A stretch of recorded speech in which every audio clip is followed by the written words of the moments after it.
mboten pengen dadi bojone bupati, bojone dalang ngoten ta, Bu? Mas Bapak wong anu. Lah iya. Padahal nggih mboten lho, kula nggih mboten sekalih dalang kowe. Alah kowe aja silakno batinmu. Aku atimu iso tak waca kok kene. Wis to, nadyan kowe golek kaya apa, mbalike tetep dalang lho kowe iki. Wis to, wis to. Aku bedhekane wani kok. Totoan apa Lah piye? saniki sing kula kenali dalang nggih anu lho Pak, pun sepuh-sepuh lho ya Pak. Sing Loh. nom-nom ya langka lho Pak. Sing sepuh ini malah gampang keroki bobok dheke malah. Enak ngono kuwi. Wis to nyandi paramu. Wis to mbok sapa aku ora ngerti ning ya tak titeni ae. Golek akhire lah dalang to. Lah ngono kuwi. Totoan piye? Len klusermu kae. Totoan karo trekku, son. Ayo.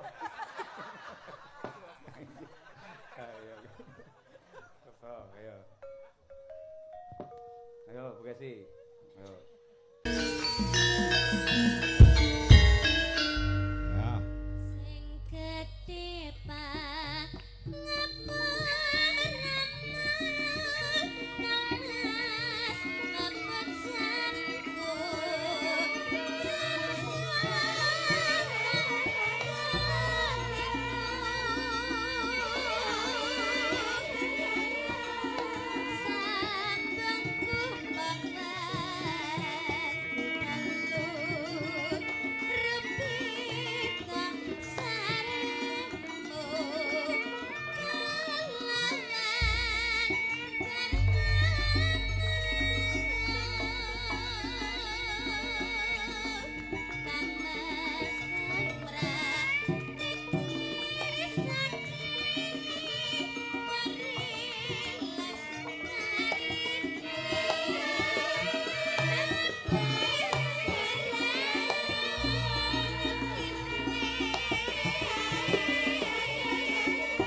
bocah ajaib saka Kediri no. Wah, Niken Salintri. Pinter, ayu, suarane apik, ya. Tegane kambil ijo, bejane sok men sing duwe bojo Niken ya no. Iya. Ning urung mikir kuwi, bakune isih sekolah lan berkarir. Ya, ya ngono to no. Nggih Pak. Nggih, jan semangate. Suarane iso cemengkling, cah ora duwe kesel. Ki mesti dina ping pira? 3 Pak. Poh, kaya nguntil pal. Anu nguntal pil. Dina ping 3 bakah men. Pendekar Kediri kudu renek kesel ya, Nok. Nggih, Pak. Oke, lanjut sih. Masuk.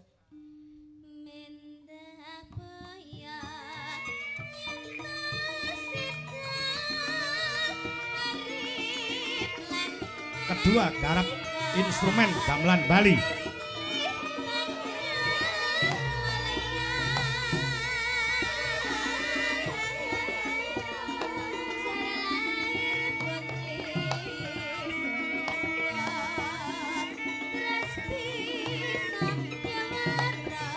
Ya.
bulan Oktober ya masih dalam rangkaian acara hari ulang tahun Partai Golongan Karya utawa Golkar no. Oh ngono ya.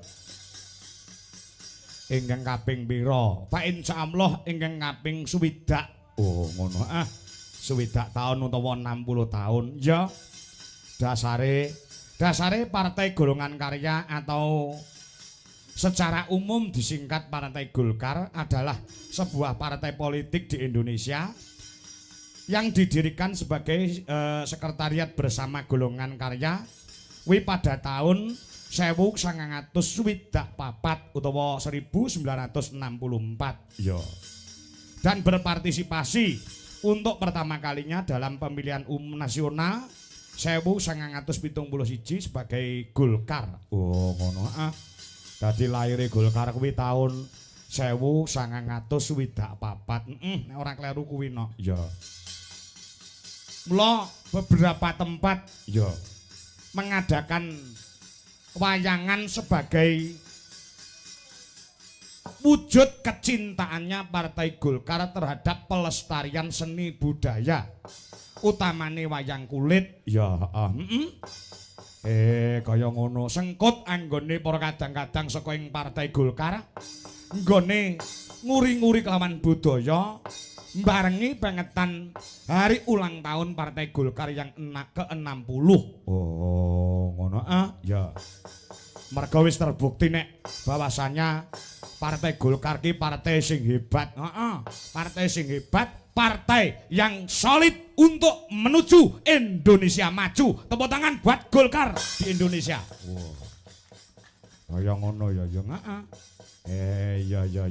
Wis teruji dan terbukti nek Partai Golkar ki pancen partai yang sangat luar biasa. Oh, ngono ah. Ya. Ngestokake dawuh mula wujud kecintaannya terhadap pelestarian budaya sing tak aturke ngarep mau no. Ya.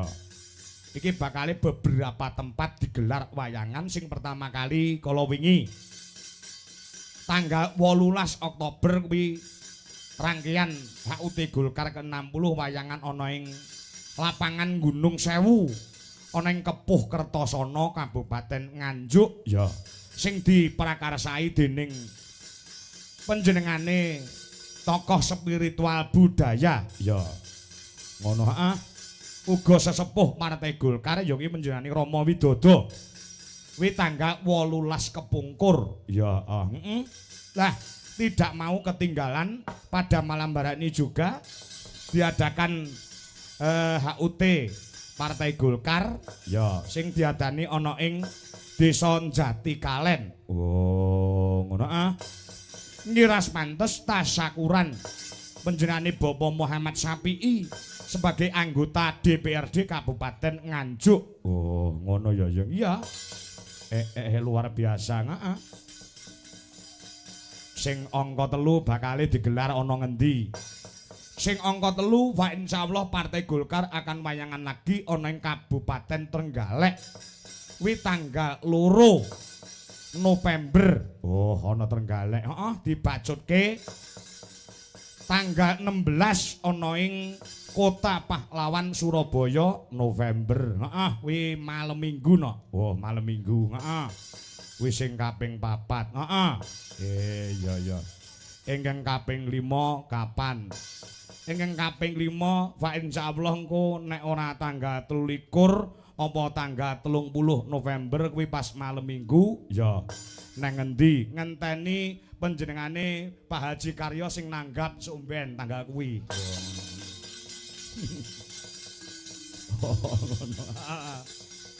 Oh iya ya, kaya ngono kuwi hebat. Golkar pancen luar biasa, heeh. Wis dingendikake karo panjenengane Bapak Muhammad Sapi'i no. Ya, sore mau bahwasanya kene iki pecah telur. Oh, ngono memecahkan rekor, heeh. Yang selama Indonesia ini berdiri ya, masyarakat oneng Jati Kalen sangat mengidam-ngidamkan, sangat mendamba-dambakan seorang wakil rakyat utawa dewan ya. Panjenengane Bapak Muhammad Sapi'i kuwi wis gelut karo Partai Golkar. Ora kok gelut terus kerengan ora. Ora ning wis berkecimpung ana ning Partai Golkar wis bertahun-tahun. Ya, ning beliaunya belum mau untuk menjadi wakil rakyat utawa menjadi anggota dewan. Nggih. Alhamdulillah tahun 2024 ya. Diketuk hatine saka ing Gusti Kang Murbeng dumadi supaya nuruti kekarepaning para warga masyarakat ana ing Jatikalen. Sebenere panjenengane pamora dadi dewan kuwi uripe wis sarwa turah no. Ya ngono ya heeh. Ning bobote panggilan hati merga prinsipe panjenengane Pak Muhammad Syafi'i kuwi apik-apike wong becik-becike wong kuwi lamun tok uripe bisa piguna tumrap bebrayan agung utawa uripe bisa piguna tumrap wong akeh utawa wong pirang-pirang. Makane panjenengane Bapak Muhammad Syafi'i bersedia untuk mencalonkan sebagai dewan. Alhamdulillah kanthi tulusing ati beliaunya kepengin ngabdi oneng masyarakat Jatikalen Sumerambai Kabupaten Nganjuk. Gusti ngijabahi oneng dapil loro Kabupaten Nganjuk beliaunya mendapatkan suara yang sangat luar biasa. Wekasane wis dilantik sebagai anggota DPRD Kabupaten Nganjuk bengi iki syukuran. Oh. Kaya ngono ya, heeh. Saiki Jatikalen wis pecah telur, wis eneng dewan utawa wis ana wakiling rakyat. Beliaunya siap 24 jam untuk melayani masyarakat. Fa insyaallah panjenengane anggone dadi anggota dewan iki wis ora golek bondo no. Bondone iki wis kurang apa Pak Syafi'i karo Ibu. Oh ngono, heeh. Daleme kaya ngono, usahane ya maju. Ya mung keikhlasan ati saka panjenengane Bapak Muhammad Syafi'i sing kepengin ngabdi marang masyarakat Jatikalen. Merga beliaunya mempunyai rasa handarbeni tumraping Jatikalen, wekasane beliau maju lan iso kepilih dening lapisaning para kawula dasih. Oh iya. Iya kaya ngono ya, heeh. Pak insyaallah engko beliaunya dadi wakil rakyat sing bener-bener amanah nggone menyambung lidah rakyat utawa menampung aspirasi masyarakat oneng Jatikalen sehingga kedepannya Jatikalen menjadi lebih maju, lebih gondeli marang persatuan kesatuan. Pancen sing diajak kaya ngono no. Wah iya. Ngestoke dawuh kuwi pecah telur sing pisanan. Ya. Pecah telur sing kedua apa? Sing kedua wis ngene Nduk, aku tak cerita ya. Aku sering cerita ning pagelaran. Aku wiwit Saba Nganjuk ya. Saba Nganjuk ki udakara taun 2012. Aku wis mlebu ning Nganjuk. Ya. Desa-desa kecamatan-kecamatan sekabupaten Nganjuk wis tak jajah wit taun 2012. Namun Jatikalen baru pertama kali ini dalang kangko sowan ana ing Jatikalen merga ditanggap dening panjenengane Pak Muhammad Syafi'i. Tepuk tangan buat beliaunya. Kaya ngono ya, heeh. Monggo sing tak incim iki ya mung Jatikalen ki kapan lek wayangan aku ya. Lengkong wis, Bagor Wetan, Bagor Kulon. Berbet ya, heeh. Tanjung Anom, Ngronggot, Luceret ya. Kertosana wis tak jajah kabeh. Lah, iki tumraping amake dhewe juga pecah telur. Pecah telur iso ngambah ana ing Jatikalen. Ya, iya.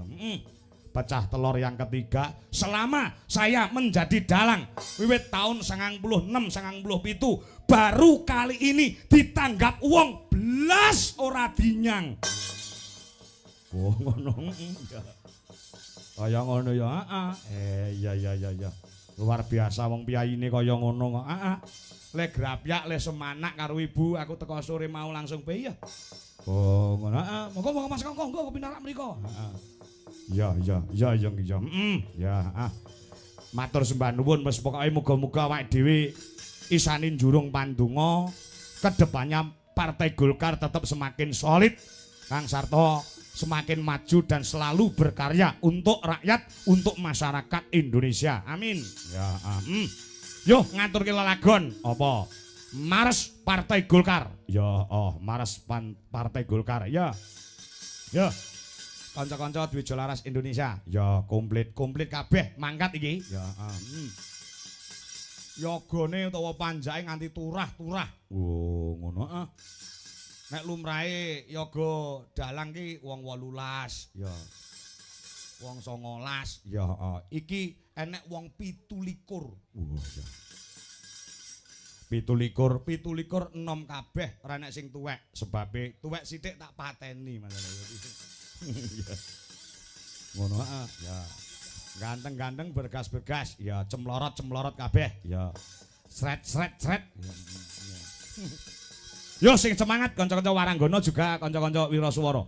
Aja kalah semangate kalian kader-kader Golkar, juga pengurus Golkar karena pada malam hari ini juga dirawi Ketua DPD Golkar penjani Ibu Maria Tunda Dewi, Emsos MSI, juga Dewan Penasihat Partai Golkar penjani Bapak Adi Wibowo, ya. Uga Dewan Penasihat penjani Bapak Marsono SH beserta Ibu Ketua DPD Golkar Trenggalek ya keparang rawuh insyaallah. Ketua DPD Golkar